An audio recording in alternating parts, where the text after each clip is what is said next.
안녕하세요. 저는 어느새 50이라는 나이를 바라보고 있는 남자입니다. 앞만 보고 어찌나 바쁘게 살았는지 제 나이도 헷갈리는 날이 많았는데 언제 시간이 이렇게 흐른 건지 모르겠네요. 뭔가 두려우면서도 안정적인 제 나이를 다시금 입력시키며 지난 날들을 한번 회상해 보려 합니다. 누군가에게 자랑하려고 혹은 위로받으려고 적는 글은 아닙니다. 그저 제 인생은 이렇습니다. 이렇게 열심히 살아보았습니다.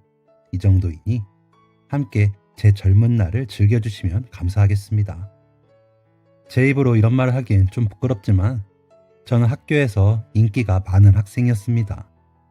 여학생들이 저를 따라다녔다는 의미가 아니라 제가 공부도 잘하고 반에서 회장도 하고 운동도 좋아하는 그런 외향적인 성격이다 보니 친구를 두루두루 잘 사귀었던 것 같아요.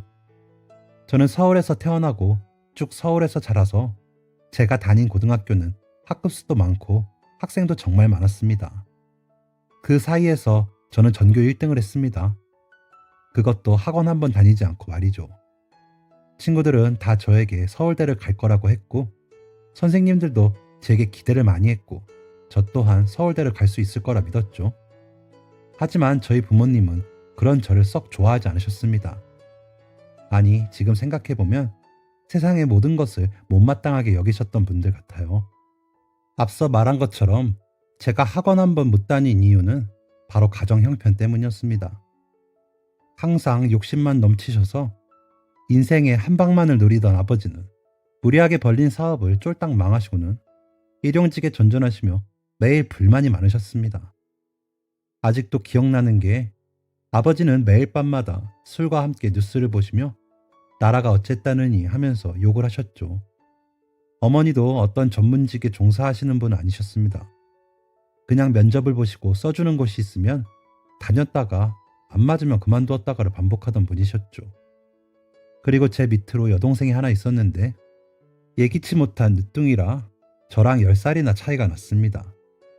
제가 19살 때 동생은 고작 초등학교 2학년이었습니다. 고등학교 3학년이 시작되기 전에 저는 제 진로에 대한 상담을 하려고 부모님께 얘기를 꺼냈습니다.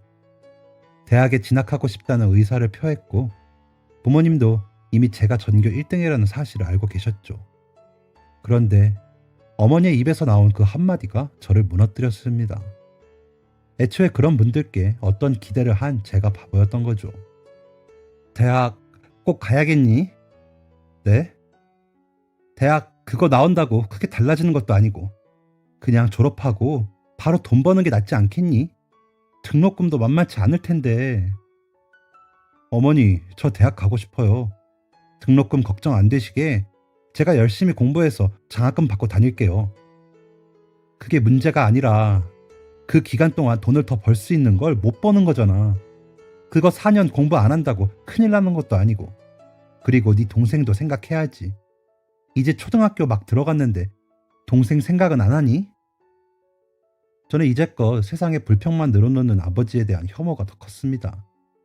그런데 그 순간부터는 어머니가 미치도록 밉더라고요. 그럼 제 인생은요? 그 4년이 결정지어줄 제 인생은 아무것도 아닌가요? 라는 말이 목구멍까지 치밀어 올랐지만 참을 수밖에 없었습니다. 그게 제 앞에 놓인 현실이었으니까요. 그날 어머니는 저희 집 사정에 대해 털어놓으셨고 저는 묵묵히 듣고 있을 수밖에 없었습니다. 아버지의 이름으로 되어 있는 수억의 빚, 그리고 굳은 일들로 손목이며 다리며 많이 망가진 어머니의 몸. 당장 내일 누가 쳐들어와서 우리가 겨우 가진 이 쥐뿔만한 것들을 다 가져가도 이상하지 않을 상황이라고 했습니다.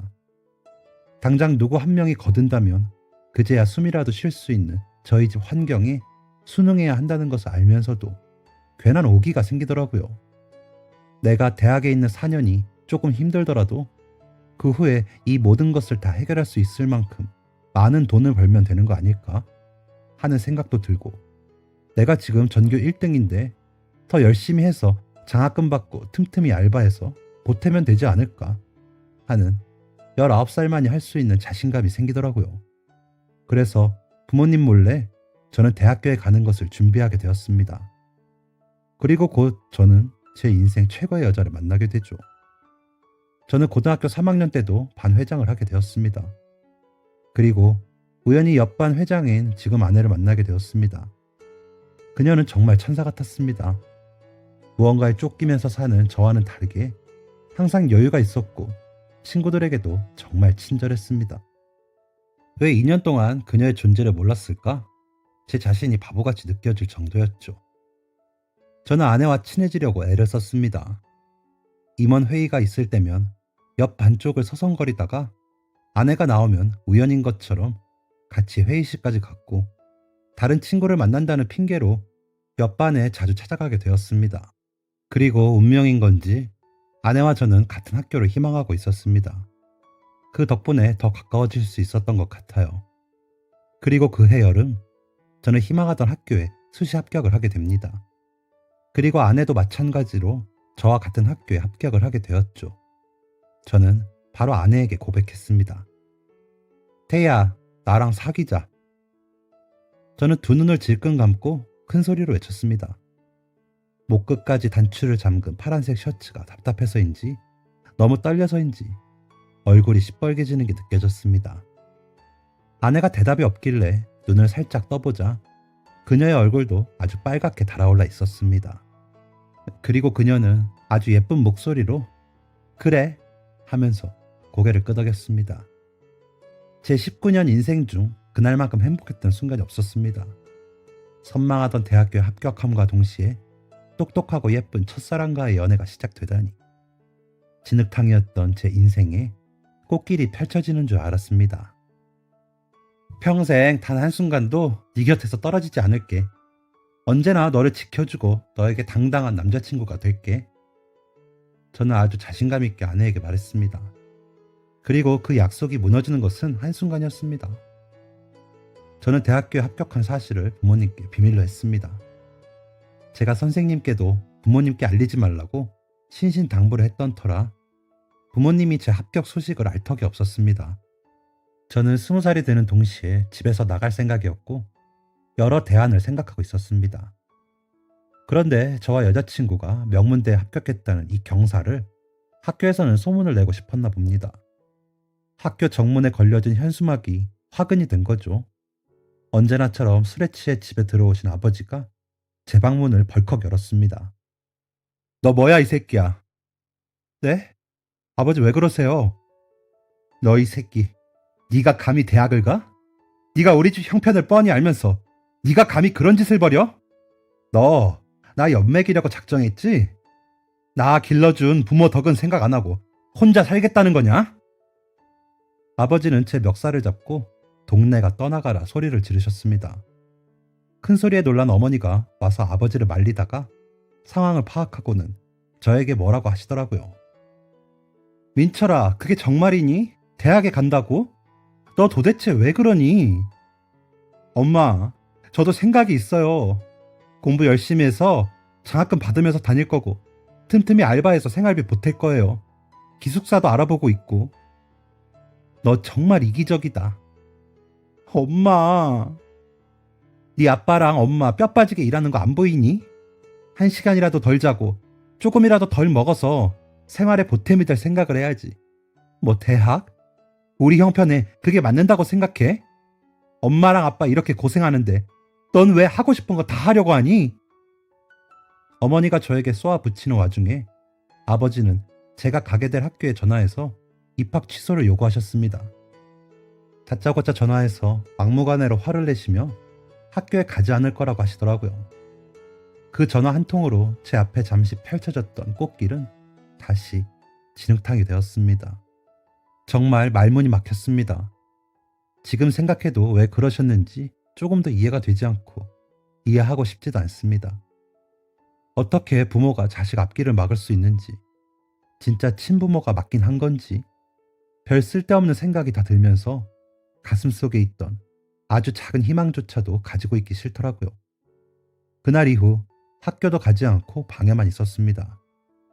어차피 곧 2학기가 끝나니 졸업장은 당연히 나올 테고 설령 안 나온들 그런 거 없어도 되는 인생이라고 생각했습니다.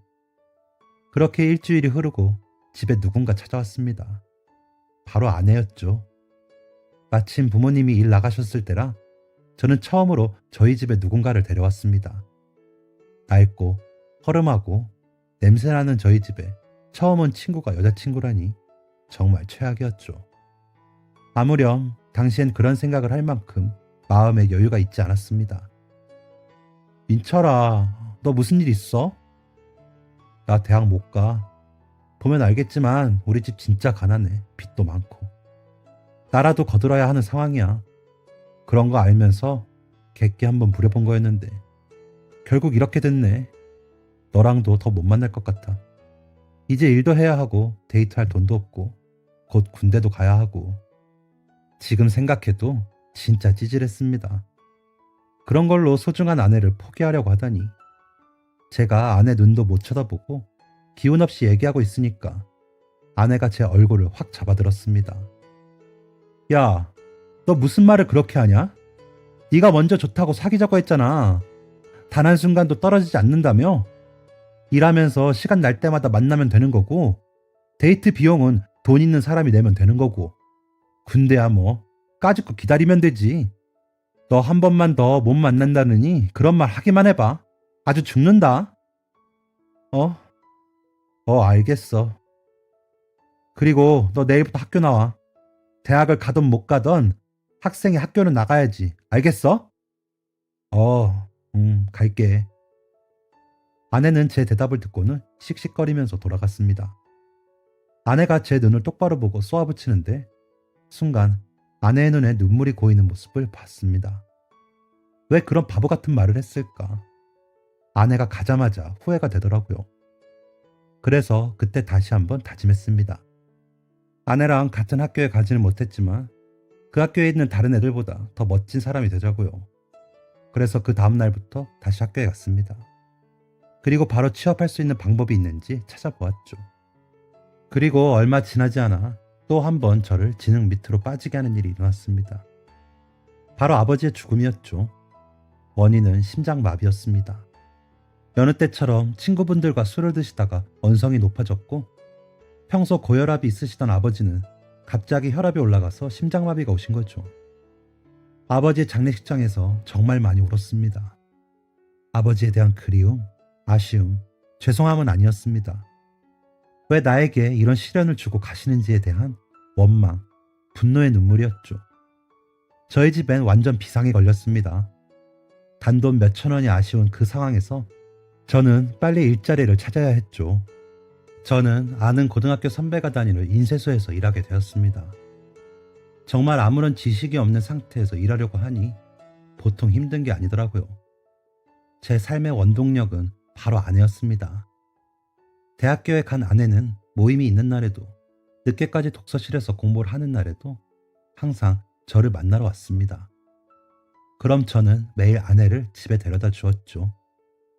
제대로 된 데이트 한 번을 못했는데도 아내는 불평을 한 적이 없었고 언제나 밝은 모습으로 저를 반겨주었습니다. 고등학교 시절에는 몰랐는데 아내는 부유한 가정에서 자란 사람이었습니다. 아내의 밝은 성격은 좋은 가정 환경에서 나온 거라는 걸 알게 되었죠. 그래서 더 잘해주고 싶고 더 성공하고 싶었습니다. 저는 20살의 패기로 정말 열정이 넘쳤습니다. 돈이 되는 일이라면 가리지 않았습니다. 가끔 인쇄소를 퇴근한 밤에는 새벽까지 운영하는 식당에서 거들고 주말에는 막노동까지 했습니다. 그렇게 내 몸 아끼지 않으며 열심히 일하고 돈을 벌며 씩씩하게 지내려고 노력하고 있었습니다. 그리고 사고는 정말 한순간에 일어났습니다. 평일엔 인쇄소와 식당, 가끔 주말엔 막노동까지 하는 삶을 몇 년째 반복했을 때였죠. 아내가 주말에 데이트를 하자고 했습니다. 저는 고민이 되었습니다. 그 주 주말까지만 막노동을 하면 아내에게 선물하려고 봐둔 목걸이를 살 수 있는 돈이 모였거든요. 저는 고민 끝에 아내에게 데이트는 다음에 하자고 하고 일을 했습니다. 무거운 벽돌을 한가득 등에 이고 계단을 오르고 있었습니다. 유난히 더웠던 날이라 땀이 비오듯 흘렀고 땅 위엔 아지랑이까지 피어올랐던 날이었습니다. 흐르던 땀이 눈 안으로 들어갔고 그걸 닦아내려고 바보같이 흙투성이의 장갑을 눈에 가져다 댔습니다. 눈에 이물질이 들어가 너무 따가운 와중에 이고 있는 벽돌이 너무 무거워 몸이 휘청였습니다. 중심을 바로 잡으려 했지만 더위를 먹은 건지 머리까지 핑 돌았고, 난간이 없는 공사장이라 아래층 계단까지 그대로 벽돌과 함께 떨어졌습니다. 무슨 영화에 나오는 것처럼 눈을 뜨니까 병원이더라고요. 온몸이 미친 듯이 아팠습니다. 저는 제 몸을 살펴봤습니다. 허리는 움직일 수가 없었고 몸 군데군데에 치료한 흔적들이 보였습니다. 저는 이미 수술을 마치고 중환자실에 누워 있었습니다.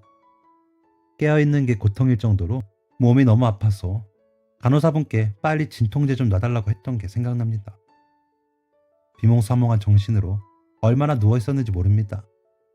누가 제 이름을 부르길래 보니까 아내가 눈물로 얼룩진 얼굴로 절 보고 있었습니다. 그리고 그 옆에는 저희 어머니도 함께 계셨습니다. 처음엔 아내를 보자마자 나 정말 살아있구나 라는 생각이 들었습니다. 아내는 저와 눈이 마주치자마자 눈물이 왈칵 터졌습니다. 상처투성이인 제 몸을 만지지도 못하고 어쩔 줄 몰라 하며 계속 울었습니다. 그런데 희한했습니다. 몸이 그렇게 아픈데도 허리 밑으로는 감각이 전혀 없었습니다. 민철아, 이게 뭐야? 이게 어떻게 된 거야? 미안해, 태희야. 뭐가 미안해, 바보야. 나한테 왜 미안해? 아프지? 말하지 마. 그냥 쉬어. 내가 멋진 남자친구가 되려고 했는데 이렇게 누워있어서 미안해. 그게 뭐야? 말하지 말고 누워있어. 어떡해. 이거 다 어떡해, 민철아. 저는 우는 아내를 두고 잠이 들어버렸습니다. 달래줘야 하는데, 눈물 닦아줘야 하는데 라고 생각만 들고 몸이 움직이질 않더라고요. 저는 그렇게 3일을 중환자실에서 보내고 나서야 일반 병실에 갈 수 있었습니다. 의사 선생님께서는 제 허리가 골절되었다고 했습니다. 수술은 잘 되었는데 상태가 많이 안 좋아서 경과를 지켜봐야 하고 아마 평생 휠체어를 타야 할 것 같다고 했습니다. 왜 나한테만 이런 일이 일어나는 걸까? 하늘이 원망스러웠습니다. 신이 있다면 불쌍해서라도 이렇게는 못하지 않을까 싶었습니다. 어머니는 이 와중에 병원비는 어떻게 할 거며 앞으로 생활비는 어떻게 하냐면서 한참을 울다가 화내다가 하셨습니다. 그리고 일해야 해서 바쁘시다며 일반 병실에 올라온 이후로는 찾아오지도 않더라고요. 제 옆을 지켜주는 건 여자친구였습니다. 여자친구는 하루 종일 제 옆을 지켰습니다. 그리고 아내는 매일 저에게 사랑한다고 했습니다. 저는 이해하기 힘들었습니다. 한 걸음 앞에 미래도 보이지 않는 남자가 뭐가 좋다고 사서 고생을 하는 건지 이해할 수 없었고, 혹시 연민 때문에 나를 보살피는 건 아닌가 하는 생각도 들었습니다. 저는 그녀가 절 정말 사랑하는지 궁금했지만 물어보기 두려웠습니다. 혹시 아니라고 하고 나를 떠날까봐 그게 무서웠거든요. 그런데 뜻밖에도 제가 해야 할 그 말을 여자친구가 먼저 하더라고요. 민철아, 나 사랑해? 뭐? 당연한 걸 왜 물어봐. 너무 사랑하지. 난 너밖에 없어. 그렇구나. 다행이다. 왜? 내가 널 안 사랑하는 것 같아? 아니, 그건 아니고 네가 나보고 떠나라고 할까봐 무서워서. 아니면 네가 날 버릴까봐 무섭더라고. 아니라고 생각하고 싶지만 사실 지금 상황 되게 큰일이잖아. 그래서 네가 날 버리거나 세상을 버릴까봐 무서워서 불안해지더라고. 그런데 다행이다. 네가 나 사랑한다니까. 그게 무슨 말이야. 단 한순간도 떨어지지 않는다고 약속했잖아. 오히려 내가 더 무서운데. 네가 나 몸이 이렇다고 버릴까봐. 혹시 마음이 달라졌을까봐. 내가 널 왜 버리냐. 휠체어 타는 게 뭐 대수라고. 난 아무 상관없거든. 네가 다치기 전이나 지금이나 내 마음은 변함없어. 확신을 주는 아내를 보며 용기가 생겼습니다. 휠체어를 타고 다녀도 할 수 있는 일을 찾아보고 재활치료도 열심히 해야겠다고 다짐했습니다. 저는 어머니 지인분이 일하시는 옷공장에서 시다부터 하기 시작했습니다. 돈은 이전만큼 많이 벌진 못했지만 한 푼이라도 버는 것이 중요한 때였죠. 그리고 그 무렵 여자친구가 졸업을 했습니다. 대학교에서도 성적이 좋았던 아내는 바로 취업을 할 수 있었습니다. 저희는 여전히 사이가 좋았습니다. 이제는 다른 커플처럼 주말이면 데이트도 했습니다. 그날도 주말이 되어 아내의 집 앞에서 기다리고 있었습니다. 아내의 집에 커다란 대문이 열렸고 그 문에서 나오는 사람은 아내가 아닌 중년의 여자였습니다. 아내의 어머니라는 것을 알 수 있었죠. 저는 휠체어에 앉은 채 구부정하게 숙이며 인사를 했습니다. 안녕하세요, 어머님. 네, 들어오긴 힘든 것 같으니 여기서 얘기할게요. 얘기요? 어떤... 우리 태희 정말 사랑한다면 그만 놔줘요. 그때 대문 안쪽에서 뛰어오는 소리가 들리더니 아내가 나타났습니다. 엄마, 지금 뭐 하는 거야? 네가 못 헤어지겠다고 해서 내가 말하려고 나왔다. 들어가 있어. 내가 민철이랑 왜 헤어져야 하는데 그깟 휠체어 좀 타는 게 뭐가 그렇게 대수라고. 뭐? 그럼 앞길이 창창한 내 딸이 돈 없고 직업 변변치 않은 것도 모자라서 아프기까지 한 남자 만나는 걸 가만히 보고 있으라고? 그걸 그냥 보고 있는 부모가 어디 있니? 엄마가 알아서 끝낼 테니까 너는 들어가 있어. 엄마 정말 나쁘다. 어떻게 민철이 앞에서 그렇게 말할 수 있어? 그럼 엄마는 아빠가 다쳐서 휠체어 타면 아빠 버릴 거야? 응? 그럴 거냐고. 아내의 말에 어머님은 대답을 하지 않으셨습니다. 아내는 그대로 제 휠체어를 끌고 집에서 멀어졌습니다. 그날 아내와 대충 밥을 먹고 헤어지고 집에 들어왔는데 머릿속이 복잡하더라고요. 내가 아내의 앞길을 방해하고 있었다는 사실이 다시금 실감이 났습니다. 그렇다고 아내를 보내줄 순 없었습니다. 제가 아내에게 걸맞는 사람이 되도록 만들어야 했죠. 어떻게 해야 할까 하는 고민은 계속되었습니다. 그러다가 저는 일하는 옷 공장에서 거래처 사장님들끼리 하시는 얘기를 듣다가 옷을 집까지 가져다주는 시스템이 생길 거라는 정보를 알게 되었고 고등학교 졸업 후 쓰지 않았던 머리를 굴려보기로 했습니다. 아내는 당시 디자인 업계에서 일을 하고 있었는데 그 업계에서도 오픈마켓이라는 게 생길 거라는 정보가 있었다고 합니다. 절박하게 제 구질구질한 현실에서 벗어나고 싶었던 저는 무모한 도전을 꿈꾸기 시작했습니다. 오픈마켓에 뛰어들어 옷을 팔아보기로 결심했죠. 그 사업에 더 확신을 준 것은 저희 아내였습니다. 사실 저희 아내가 패션 센스가 남달랐거든요.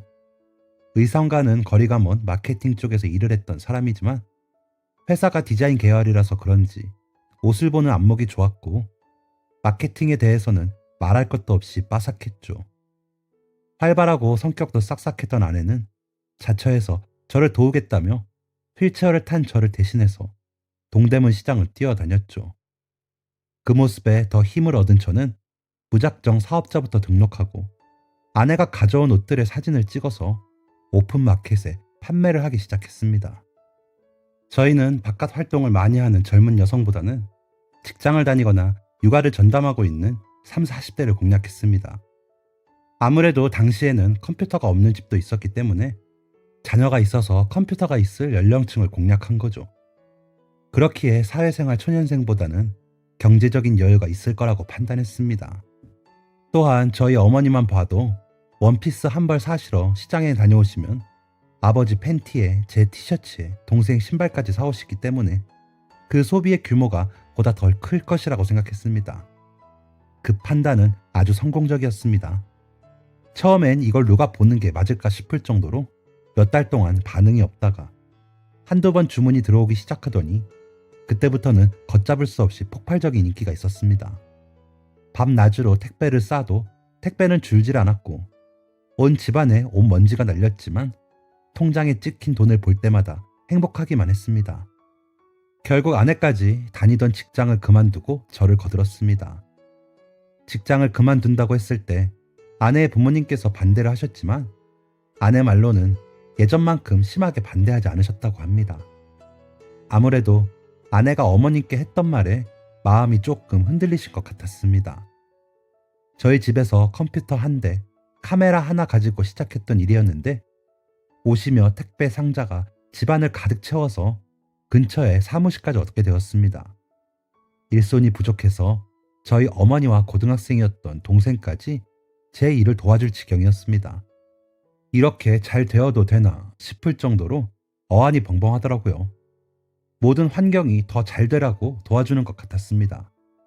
그러다가 아내의 아이디어로 제작 상품을 만들어 보게 되었고, 저는 이전에 옷 공장에서 일했던 경력을 살려서 값싸고 퀄리티 좋은 상품을 만들어냈습니다. 그리고 어머니 지인분들이 옷 공장에 많이 다니고 계셔서 공장 알아보는 건 식은 죽 먹기였죠. 제작 상품들은 보란 듯이 오픈마켓에서 대박이 터졌고, 정말 운 좋게 중국과 일본에서 저희 상품을 팔고 싶다는 연락이 와서 수출까지 하게 되었습니다. 그러는 데에는 외국어에 능통한 아내의 영향이 아주 컸죠. 1, 2년 만에 오픈마켓에서 최고 수준으로 자리를 잡은 저는 그렇게 갚아도 줄어들지 않았던 빚을 모두 청산했습니다. 그날 어머니랑 소주 한잔 하면서 울고불고 했던 기억이 나네요. 미안하다 민철아. 내가 엄마가 되어서 아무것도 못해주고 오히려 네 앞길이나 막고. 됐어요. 지난 일인데요 뭐. 어머니도 얼마나 힘드셨겠어요. 저 다 알아요. 고등학생 때 너한테 대학교 가지 말라고 하고 얼마나 후회했는지 몰라. 대학에 갔으면 네가 안 다치지 않았을까 싶고 미안하다. 그런데 네 아버지가 죽고 그냥 내가 너무 힘들었어. 다 놓아버리고 싶을 만큼 너무 힘들어서 네 얼굴 보는 것도 힘들고. 내가 엄마가 되어서 그러면 안 되는데. 엄마가 미안해 민철아. 괜찮아요 엄마. 이제 다 괜찮아요. 우리 이제 다 끝났잖아요. 이제 저도 남들처럼 놀러도 다니고 맛있는 것도 먹으면서 하고 싶은 거 다 하면서 살 거예요. 그러니까 어머니도 이제 그만 힘들어하시고 어머니 인생 사세요. 그날 밤 어머니는 정말 많이 우셨습니다. 어머니가 그렇게 많이 우시는 건 아버지가 돌아가셨을 때 이후로 처음이었습니다. 어머니도 마음에 짐이 많으셨겠구나 하면서 처음으로 어머니의 마음을 이해하게 되었습니다. 그리고 빚을 모두 청산한 저에게 아주 중요한 일이 남아 있었습니다. 바로 아내에게 청혼을 하는 것이죠. 나름 분위기를 내본다고 평소에 입지도 않는 셔츠도 꺼내 입고 비싼 레스토랑을 예약해서 갔습니다. 심장이 발끝에서부터 머리끝까지 뛰는 느낌이었습니다. 태연한 척 말했지만 머릿속이 정말 하였습니다. 태희야, 내가 비록 몸이 불편하고 아직은 돈도 많이 없지만 내가 평생 행복하게 해줄게. 알잖아, 나 생활력 하나는 자신 있는 거. 너 굶기는 일은 절대 없을 거야. 그러니까 우리 결혼하자. 너 처음 봤던 순간부터 하고 싶었던 말이야. 너무 늦어서 미안해. 아내는 눈물을 뚝뚝 흘렸습니다. 정말 심장이 미친 듯이 뛰었는데 아내가 응이라고 하며 고개를 끄덕이는 것을 보자 갑자기 머리가 맑아지고 온몸에 힘이 풀렸습니다. 깊은 숨을 내쉬는 저를 보고 아내는 해맑게 웃었습니다. 그러더니 제 손을 꼭 잡고 얘기했습니다. 우리 재활치료하자 민철아. 그동안 일한다고 바빠서 못했잖아. 그때 의사 선생님 말씀 기억나? 재활 열심히 하면 걸을 순 있을 거라고. 더 늦기 전에 해보자. 나는 나중에 우리 아기랑 셋이 걸어다니는 게 소원이야. 아기? 아내가 아기라는 말을 꺼내는 순간 갑자기 무슨 아기라도 낳은 마냥 머릿속에 앞으로의 행복한 현실이 촤르르 펼쳐지더라고요. 열정이 활활 타오른 저는 고개를 끄덕였습니다. 회사가 계속 잘 되니까 저와 아내 그리고 어머니로는 역부족이더라고요. 그래서 직원들을 뽑았고 덕분에 쉴 수 있는 시간이 조금씩 생겨서 틈이 날 때마다 재활을 하러 다녔습니다. 아직 젊은 나이라 가능성이 있다는 선생님 말씀에 더 열심히 했습니다. 그리고 그 결과 저는 결혼식 날 당당하게 걸어서 신랑 입장을 할 수 있었죠. 물론 완벽하게 정상인처럼 걷진 못했습니다. 목발에 의지한 채 많이 절뚝이며 걷긴 했지만 휠체어를 타지 않고 입장을 했다는 것만으로도 저한테는 엄청난 기적이었습니다. 아참, 아내의 부모님은 이미 아내가 저와 일하겠다고 한 순간부터 서서히 마음을 열고 계셨던 것 같습니다. 아내와 결혼을 약속하고 처음 정식으로 인사드리는 날 발바닥에 땀이 날 정도로 긴장을 했는데 생각보다 장인어른과 장모님의 반응이 아주 나쁘지 않았습니다.